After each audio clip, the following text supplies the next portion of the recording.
Welcome to active contract Tamil. So என்னோட name Krishnamurthy. நான் SEBI register advisor கிடையாது. இந்த வீடியோ உங்களுக்கு ஒரு எஜுகேஷ்னல் பர்பஸ்க்காக மட்டுமே.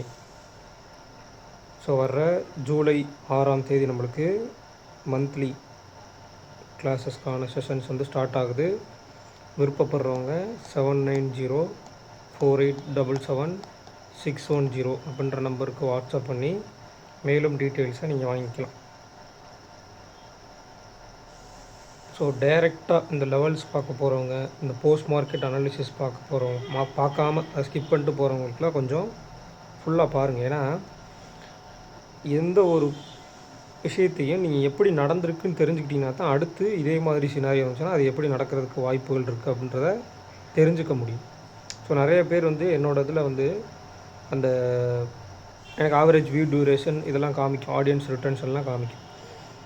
ஸோ பார்க்குறதுல ஃபுல்லாக பார்க்குறவங்க பற்றி பிரச்சனை இல்லை. நிறைய பேர் மோஸ்ட்லி என்ன பண்ணுறாங்கன்னா நேராக அந்த லெவல்ஸ்குள்ளே தான் போகிறாங்க. சரிங்களா? இப்போ அடுத்து என்ன நடக்கும் அப்படின்ற ஒரு ஆர்வத்தில், நாளைக்கு என்ன நடக்கும் அப்படின்ற ஒரு ஆர்வத்திலே நீங்கள் இருந்தீங்க அப்படின்னா அதுக்கப்புறம் நீங்கள் மார்க்கெட்டில் சஸ்டெயின் பண்ண முடியாது. இங்கே க்ளோசிங்கில் டேட்டாவில் என்னென்ன நடந்திருக்கு அதெல்லாம் நம்ம எந்தெந்த டேட்டா வச்சு பார்த்துருக்கோம். ஸோ அதை பேஸ் பண்ணி நாளைக்கு அடுத்த நாள் சினாரியோ எப்படி இருக்குது அப்படின்னா, இப்போ இன்றைக்கி எக்ஸ்பைரி ஆகிடுச்சு, இப்போ டேட்டாஸ்லாம் இருக்காதுன்னு வச்சுக்கோங்க. அப்போ சினாரியோ எப்படி அமைஞ்சிருக்குன்னு தெரியும். ஒரு எஸ்டர்டே ஹையர் லோக்குள்ள ஒரு சைட் பேஸ் போட்டு முடிச்சிருக்காங்கன்றது தெரிஞ்சிடும். ஸோ அதை தெரிஞ்சுக்கிட்டு அடுத்த நாள் இதே மாதிரி நாளைக்கோ இல்லை நாளைக்குனோ இதே மாதிரி சினாரியோ வந்துச்சுன்னா, இதே மாதிரி டேட்டாஸ் இருந்துச்சுன்னா இந்த மாதிரி தான் ரியாக்ட் பண்ண போகிறாங்க அப்படின்றது ஒரு அண்டர்ஸ்டாண்டிங்க்கு வர முடியும். ஸோ இதில் வந்து இன்னொருத்தர் நேற்று கேள்வி எழுந்தது. அவர் வந்து நான் அந்த கமெண்ட் போட்டோன்னே நான் வந்து அவரை ஹைட் பண்ணிட்டேன். ஏன்னா அவர் வந்து நம்மளுக்கு சேனலுக்கான வியூவர் கிடையாது. அதனால் நான் வந்து சேனலை விட்டு நான் வந்து ஹைட் பண்ணிட்டேன். என்ன காரணம் கேட்டிங்கன்னா, நீங்கள் வந்து ஏன்னா ஓல்டு வீடியோஸ் யாரும் பார்க்க மாட்டாங்க. ஓல்டு வீடியோஸில் நான் தனியாக கண்டென்ட் வீடியோவாக போட்டிருக்கேன், கான்செப்ட் வீடியோவாக போட்டிருக்கேன். அதெல்லாம் யாருமே பார்க்கல. உதாரணத்துக்கு இங்கே பாருங்கள், பிகினர்ஸ் கைடுன்னு நம்ம ஒரு விஷயம் போட்டிருக்கிறோம். சரிங்களா? போட்டதில் வந்து நான் வந்து கண்டென்ட்டாக போட்டிருக்கேன். ஆப்ஷன் சீக்ரெட்ஸ் பற்றி போட்டிருக்கேன், டிசிப்ளின்னா என்ன, சக்ஸஸ்ஃபுல் ட்ரேடிங்னா என்ன. அதுவும் இல்லாமல் நம்ம கிளாஸஸில் உள்ள டாபிக்லேயே ரொம்ப டீப்பாக போகாமல் ஓரளவுக்கு எல்லாத்தையுமே கவர் பண்ணி ஸ்ட்ராடில்னா என்ன, ஸ்ட்ராங்கிள்னா என்ன, மல்டிபிள் ஸ்ட்ராங்கிள்னா என்ன, ஆப்ஷன் ஹெட்ஜிங்னா என்ன, இந்த எல்லா வீடியோஸ்க்கும் இந்த கண்டென்ட்டாக போட்ட எல்லா வீடியோஸ்க்கும் வரல. ஆனால் ஈஸி ப்ராஃபிட்ன்ற போட்ட விஷயமும் குறைவான கேபிட்டல் வச்சு இந்த மாதிரி ஒரு கிளிக்கப்லாம் போட்டோடனே அதில் மட்டும் வியூஸ் நிறையா போயிருக்கு. அப்போ யாருமே இங்கே வந்து ஒரு முக்கால்வாசி பேர், நிறையா ஃபுல்லாக பார்க்குறவங்க சொல்லலை, ஒரு சில பேர்களுக்கு வந்து இங்கே ஃபுல்லாக அனலைசிஸ் பண்ணி நம்மளும் மார்க்கெட்டில் சஸ்டெயின் பண்ணணும்னு கிடையாது. நாளைக்கு என்ன நடக்கும், அடுத்து என்ன நடக்கும் அதை வச்சு உடனே பணம் பண்ணிடலாம். அப்படி மைண்ட் செட்டில் இருக்கிறவங்க மேக்ஸிமம் ட்ரேடிங்க்கு வந்து ஒத்து வர மாட்டீங்க, சஸ்டெயின் ஆக மாட்டீங்க.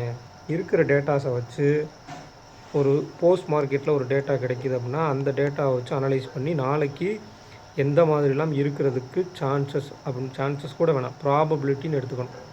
சரிங்களா? எந்தெந்த மாதிரிலாம் இருக்கிறதுக்கான ப்ராபபிலிட்டி இருக்குது அப்படின்னு எடுத்துக்கணும். அதில் எந்த லெவல்ஸ்க்கு வந்தால் நம்ம எந்த மாதிரி அடுத்தடுத்த டேட்டாஸ் எப்படி இருக்குது. ஏன்னா இதில் நீங்கள் முக்கியமாக தெரிஞ்சுக்க வேண்டிய விஷயம் வந்து க்ளோசிங் டேபிளில் நீங்கள் ஒரு டேட்டாஸ் எடுத்தாலும் அடுத்த நாள் வந்து கரெக்டாக நீங்கள் ப்ரெடிக்ட் பண்ணுற ரேஞ்சுக்கு கொண்டு போய் சேரக்கூடியதுக்கு இம்ப்ளைடு வால்டிலிட்டி ரொம்ப முக்கியம். அது லைவ் மார்க்கெட்டில் மாறுபடும். இப்போ இன்றைக்கி ஒரு இம்ப்ளைடு வால்டிலிட்டி ரெண்டு பக்கம் ஒரு 13 ஒரு 15 இருக்காங்கன்னா நாளைக்கு அந்த 15 இருந்தால் இன்றைக்கி என்ன நடந்துச்சோ அதே மாதிரி நடக்கிறதுக்கு சான்சஸ் இல்லை. ஒருத்தர் வந்து 20 போயிட்டாங்க, இன்னொருத்தர் வந்து 15 தான் இருக்காங்கன்னா அங்கே சினாரியோவே வேறையாக இருந்துச்சுன்னா, ஓப்பன் சினாரியோவே வேறையாக இருந்துச்சுன்னா வேறு மாதிரி இருக்கும். அதே மாதிரி ஒரு டேபிளில் ஒரு ரேஞ்சு, ஒரு ஒயிட் எட்ஜு, ஒரு ஷார்ட் எட்ஜுன்னு கொடுக்குறோம்னா அதில் இடையில எங்கே வேணாலும் ஓப்பன் ஆகலாம். ஓப்பன் ஆகி அதுக்கப்புறம் எந்த லெவல் போகிறாங்க, லெவல் போயிட்டு அதுக்கப்புறம் எந்த லெவல் போகிறாங்கன்றதை பொறுத்து தான் அன்றைக்கி மொமெண்டமே. இப்போ இன்றைக்கி எடுத்துட்டிங்க அப்படின்னா ஓப்பன் ஆனது 800, அதாவது ரொம்ப ஃபைன் ஃப்ளாட் ஓப்பன் ஆகிட்டு 750ன்ற நியர்பை லெவல், அதாவது கீழே எஸ்டர்டே லெவலுக்கு கீழே வந்துட்டு அகைன் உள்ளே வந்துட்டாங்க. இப்போ நேற்றுக்கு நம்ம என்ன கொடுத்துருந்தோம், 24,850ன்றது என்னது, ஷார்ட் எட்ஜோட மிட் பாயிண்ட்டு, ஒயிட் எட்ஜோட மிட் பாயிண்ட் அங்கே வந்திருக்காங்களா, அங்கே வந்துட்டு அதுக்குள்ளே தான் முடிச்சுக்கிறாங்க. அதுக்கப்புறம் நேற்றுக்கு டேபிள்லே சொன்னேன் 24,800 ஒரு ஸ்ட்ராடலாகவும் இருக்கிறது அப்படின்னு சொல்லி, 800ம் 900ம் இருக்கிறது. அப்போ ஓப்பன் ஆகும்போது 800க்கு ஓப்பன் ஆகிட்டாங்கன்னா 800 ஸ்ட்ராடலுக்கு ரியாக்ட் பண்ணுறாங்க. இவ்வளவுதான் கான்செப்ட். அதே மாதிரி இந்த 9:30 மணிக்கெலாம் இந்த இடத்துல போகும்போதே நம்மளுக்கு ஐவின்றது கீழே போயாச்சு. அப்போ இதெல்லாம் வந்து முந்தைய நாள் என்ன இருக்காங்க அந்த டேட்டாஸ் வச்சு அடுத்த நாள் லெவல்ஸ் எடுத்துக்கிறோம். அந்த லெவல்ஸ்குள்ளே எப்படி போகிறாங்க வர்றாங்கன்றதை பொறுத்து நம்ம இம்ப்ளைடு வாலட்டிலிட்டி வச்சு பார்க்குறோம். அடிஷ்னலாக நம்ம வந்து அந்த ஆப்ஷன் ப்ரீமியத்தின் கால்குலேஷன் இதெல்லாமே வந்து நம்ம எவ்வளோ தூரம் போவாங்க, எவ்வளோ தூரம் வருவாங்க, எந்த மாதிரி இருந்தால் எந்த மாதிரி நடக்கிறதுக்கு வாய்ப்புன்றது தான் நம்ம கிளாஸஸில் சொல்லித்தரோம். அப்போ முழுக்க முழுக்க வந்து இங்கே சப்ஸ்கிரைபர்லேருந்து தான் எனக்கு ஸ்டூடெண்ட்ஸே வர்றாங்க. அப்போ சப்ஸ்கிரைபருக்கு நான் எதுவுமே சொல்லாமல் விட முடியுமா? எல்லா வீடியோஸ்லேயும் ஒவ்வொரு ஹிண்ட்ஸ் இருக்குது. ஒவ்வொரு நாளைக்கும் ஒவ்வொரு சினாரியோஸ்லேயும் நான் ஒவ்வொரு மாதிரியான ஹிண்ட் எல்லாமே கொடுத்துருக்குறேன். ஸோ ரெகுலராக பார்க்குறவங்க எல்லாத்துக்குமே தெரியும். புதுசாக இப்போ சப்ஸ்கிரைபர் நிறைய பேர் வந்திருக்கீங்க, அவங்களுக்குலாம் தெரிய வாய்ப்பு இல்லை. அதனால் ஜஸ்ட் ஒரு வீடியோ 2 வீடியோ பார்த்துட்டு இல்லை நீங்கள் கிளாஸஸ் தான் ப்ரொமோட் பண்ணுறீங்கன்றது மந்தில் ஒரு 15 நாளைக்கு அப்புறம் தான் நான் வந்து அடுத்த மாதத்துக்கான கிளாஸஸே சொல்லுவேன். இல்லை கடைசி ஒரு வாரத்தில் தான் சொல்லுவேன். அதுக்கு முன்னாடிலாம் post market analysis, pre market அனாலிசிஸ்ன்னு சொல்லி ஒரே தான் ஒரு செட் ஆஃப் வீடியோஸ் தான் போகும். என்னோடய ஓல்டு சப்ஸ்கிரைபர்ஸ்லேருந்து இப்போ வரைக்கும் பார்க்குறவங்க, தொடர்ச்சியாக பார்த்துட்டு வரவங்க எல்லாத்துக்கும் தெரியும். அதே மாதிரி நம்மளுடைய கிளாஸஸில் ஜாயின் பண்ணுறவங்களுக்கும் அந்த 1 மந்தில் நிறைய பேர் கேட்குற விஷயம், உங்கள்கிட்ட நான் 1 மந்தில் நான் வந்து ஃபீஸ் பே பண்ணுறேன்னா அந்த ஃபீஸுக்கு நான் வந்து ப்ராஃபிட் எடுத்த முடியுமா? வாய்ப்பே கிடையாது. நீங்கள் உங்களுடைய எந்த அளவுக்கு லேர்னிங் நீங்கள் பண்ணுறீங்கன்றதை பொறுத்தாக இருக்குது. நீங்கள் அதை எப்படி உள்வாங்கிக்கிறீங்கிறத பொறுத்தாக இருக்குது. ஏன்னா கான்செப்ட் அப்படின்றது என்னுடைய மைண்டில் இருக்குது ஒரு கான்செப்ட், சரிங்களா? இந்த ஆக்டிவ் கான்ட்ராக்ட்ஸையும் மார்க்கெட் சினாரியோ மற்ற டேட்டாஸ்லாச்சும் ஒரு கான்செப்ட், அந்த கான்செப்டை நான் உங்களுக்கு புரிய வைக்கணும். அப்போ அதில் என்னென்ன பார்க்கணும், என்னென்ன டாபிக்ஸில் ஒவ்வொரு டாப்பிக்கில் என்னென்ன ஹிண்ட்ஸ் இருக்குது அப்படின்றத நான் சொல்லிடுவேன். அதை பேஸ் பண்ணி நீங்கள் கண்டினியூவாக பார்த்துட்டு வருவீங்க. பார்த்துட்டு வந்துட்டு என்ன டவுட்ஸோ அதை கேட்கலாம். அதுக்குண்டான விடையை நீங்களே தெரிஞ்சுக்கிற மாதிரி அடுத்தபட்ச கொஸ்டின்ஸ் இருக்கும். இப்போ இங்கே கரண்ட்டு மந்தில் இருக்க எல்லாருமே அப்படி தான் பண்ணிகிட்ருக்காங்க. டேட்டாஸ் எடுத்துகிட்டு இந்த மாதிரி நான் பார்த்துருக்கேன், இது ஓகேவான்னு கேட்டால் ஓகே, அவ்வளோதான். அதே நேரம் வந்து இந்த இடத்துல இந்த மூமெண்ட் நடந்துருச்சு, அடுத்து என்ன பண்ண முடியும், நெக்ஸ்ட் என்ன மூமெண்ட் நடக்கும் அப்படின்ற கேள்விக்கே நான் பதிலே சொல்ல மாட்டேன். நீங்கள் தான் அதை அனலைஸ் பண்ணுற மாதிரி இருக்கும். அதுக்குண்டான என்னென்ன பார்க்கணுன்றதை நான் சொல்லிடுவேன். ஸோ ஏன்னா நிறைய பேருக்கு தெரியும், கொஞ்சம் நாளைக்கு முன்னாடி ஒரு சில சேனல்ஸ் இருந்துச்சு. அந்த சேனல்லாம் வந்து லைவ்லேயே கால்ஸ் கொடுத்துருந்தாங்க. செபி ரூல் போடுறதுக்கு முன்னாடி வரைக்கும் லைவ்லேயே கால்ஸ் கொடுத்துருந்தாங்க. செபி ரூல் போட்டதுக்கப்புறம் அந்த சேனலில் வியூஸ் குறைஞ்சிடுச்சு. பாதி பேர் என்ன பண்ணுறதுன்னு தெரியாமல் கண்ணை கட்டி காட்டில் விட்ட மாதிரி இருந்தாங்க. ஸோ இதெல்லாம் இருக்கக்கூடாது.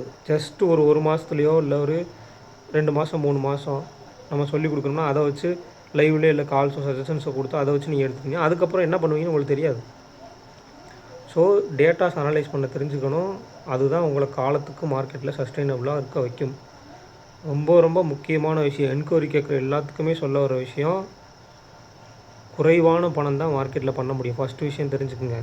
ஆனால் அந்த குறைவான பணம் அப்படின்ற விஷயத்துக்கு உங்கள் கிட்ட கேபிட்டல் நிறையா இருந்துச்சு அப்படின்னா, ஒரு ஹெட்ஜ் பண்ணுற அளவுக்கு கேபிட்டல் இருந்துச்சுன்னா, நிறையா இருந்தால் ஓரளவுக்கு கணிசமான ப்ராஃபிட் பண்ண முடியும். ரொம்ப கம்மியாக கேபிட்டல் ஒரு 10,000 15,000 தான் என்கிட்ட இருக்குது, சரிங்களா? இல்லை ஒரு 30,000 தான் இருக்குது, அதில் வந்து 30,000த்தில் நான் வந்து உங்களுக்கு ஃபீஸ் கட்டிட்டு பேலன்ஸ் வச்சு நான் ட்ரேட் பண்ணுறேன் அப்படின்னு நினைக்கிறவங்களாம் வர வேணாம். ட்ரேடிங்குள்ளே வர வேணாம். கிளாஸுக்கும் என்கொயரி கேட்காதீங்க. வீடியோஸை பாருங்கள். பார்த்துட்டு அதில் உள்ள கான்செப்ட் வீடியோஸ்லாம் நிறையா நம்ம போட்டிருக்கோம், கண்டென்ட் வீடியோலாம். அதெல்லாம் பார்த்துட்டு நீங்களாக உங்களுடைய ஓன் அனலைசிஸ் பண்ணி நீங்களாக ஒரு கான்செப்டில் இல்லை ஸ்ட்ராட்டஜியை க்ரியேட் பண்ணுங்கள், சரிங்களா?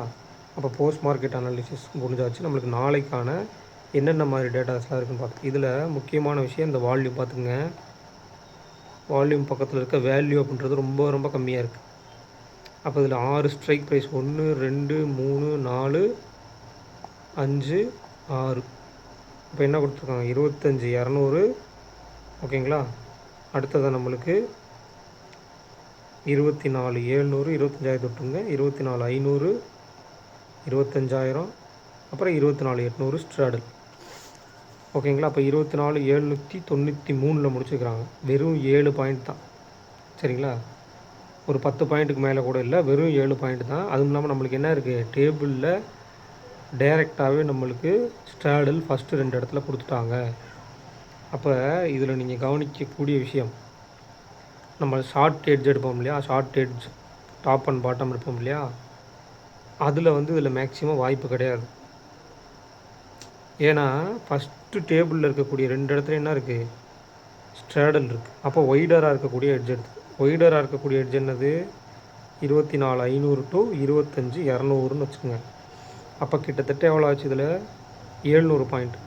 700ல் பாதி 350. அப்போ 24,850 அப்படின்ற இன்றைக்கி டே உடைய ஹை தான் இங்கே வர்றாங்க. இவங்க என்ன இருக்காங்க, ஒய்டு எட்ஜோட மிட் பாயிண்ட் இவங்க.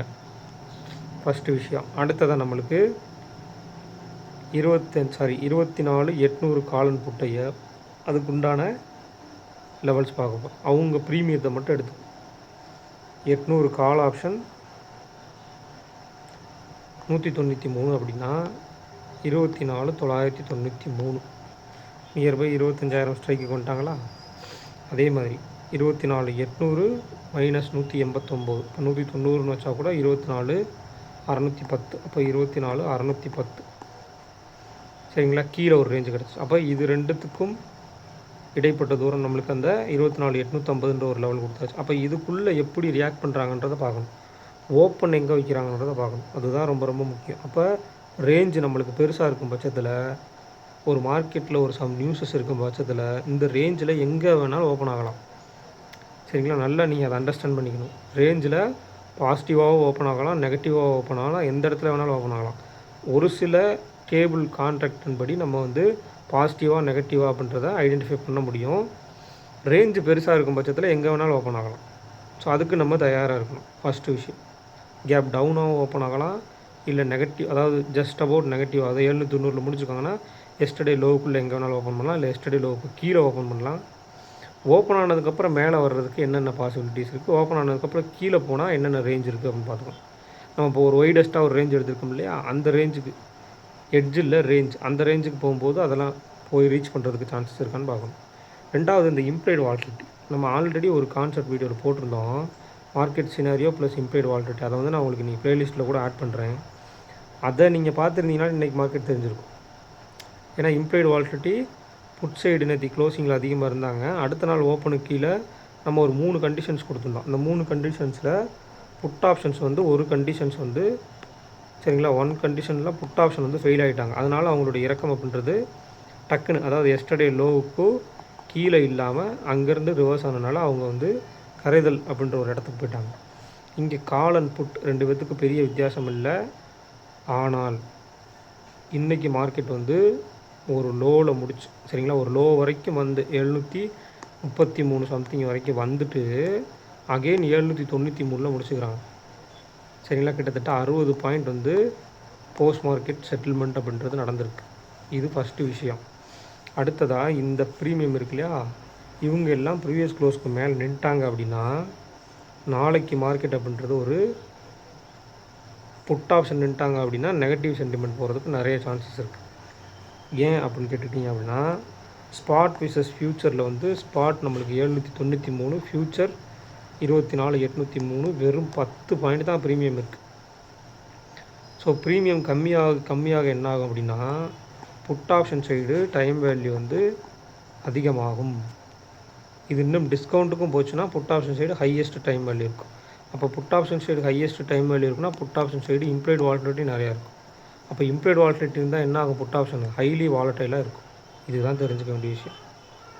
ஸோ இந்த டேட்டாஸ் மூலியம்லாம் நீங்கள் வந்து அண்டர்ஸ்டாண்ட் பண்ணிக்கணும். இது முக்கால்வாசி நிறைய பேர் பண்ணுற தப்பு வந்து டேட்டாஸ் எந்த மாதிரி இருந்தால் மார்க்கெட் எந்த மாதிரி இருக்குன்னு ஒரு லைவ் மார்க்கெட்டில் நீங்கள் டேட்டாஸ் எடுத்து எழுதணும். எழுதாமல் விடுற பட்சத்தில் இங்கே நிறைய பேர் பண்ணுற தவறு தான். இப்போ இன்றைக்கி பேங்க் நிஃப்டி நம்மளுக்கு 55,570 முடிச்சுக்கிறாங்க. அப்போ 55,500 புட் ஆப்ஷன், அதுக்கு மேலே நம்மளுக்கு கொடுக்கக்கூடிய கால் ஆப்ஷன் 55,700, நியர்பை ஒரு சின்ன ஸ்ட்ராங்கிள் இருக்குது. அப்போ உங்களுடைய க்ளோசிங் ப்ரைஸ் எடுத்துக்கோங்க, 55,382 அப்படின்னா 55,120 சம்திங் வருமா. அதேமாதிரி 55,700 கிட்டத்தட்ட 56,145 சம்திங் வருவாங்க. அப்போ இந்த லெவல்ஸ் எடுத்து வச்சுட்டு இதனுடைய ஒயிட் ரேஞ்ச் எடுத்துக்கோங்க. சப்போஸ் நாளைக்கு வந்து நிஃப்டிக்கு ரேஞ்ச் அதிகமாக இருக்கும் பட்சத்தில் பேங்க் நிஃப்டிக்கும் ரேஞ்ச் அதிகமாக இருந்துச்சுன்னா இந்த ஒய்டஸ்ட் எட்ஜுக்கெலாம் போகிறதுக்கு சான்சஸ் இருக்குது. அதே மாதிரி இந்த பேங்க் நிஃப்டி டேபிள்லேயும் இந்த 6 ஸ்ட்ரைக் ப்ரைஸ்க்குள்ளே அதிகபட்ச எட்ஜஸும் ஷார்ட் எட்ஜு மிட் எட்ஜெலாம் நீங்கள் இதில் எடுக்கலாம், தாராளமாக எடுத்து பண்ணலாம். ஸோ அதே மாதிரி வீடியோஸில் உங்களுக்கு எதுவும் நல்ல டேக்அவே இருக்குது, இன்றைக்கி வீடியோவில் நான் இதை புரிஞ்சுக்கிட்டேன் அப்படின்னு நினச்சிங்கன்னா கமெண்ட் பண்ணுங்கள். நெகட்டிவ் கமெண்ட்ஸ் போடுறோன்னு நினைக்கிறவங்க நம்மளுடைய ஓல்டு வீடியோஸ்லாம் பார்த்துட்டு வந்து அதெல்லாம் எப்படி நம்ம கண்டென்ட் கொடுத்துருக்குறோம், சைக்கலாஜிக்கலாக இருக்கிறதுக்கு என்னென்ன விஷயங்கள்லாம் சொல்லியிருக்கிறோம் அப்படின்றதெல்லாம் பார்த்துட்டு வந்து அப்புறமும் உங்களுக்கு நெகட்டிவ் கமெண்ட் போடுறதுக்கு விருப்பமாக இருந்துச்சுன்னா தாராளமாக போடுங்க, உங்களை நான் ஹைட் பண்ணி விட்டுறேன். ஸோ இந்த வீடியோ பிடிச்சிருந்துச்சு அப்படின்னா லைக் பண்ணுங்கள், ஷேர் பண்ணுங்கள், சப்ஸ்கிரைப் பண்ணுங்கள். மறக்காமல் கருத்துக்களை வந்து கமெண்ட் செக்ஷனில் கமெண்ட் பண்ணுங்கள். நன்றி, வணக்கம்.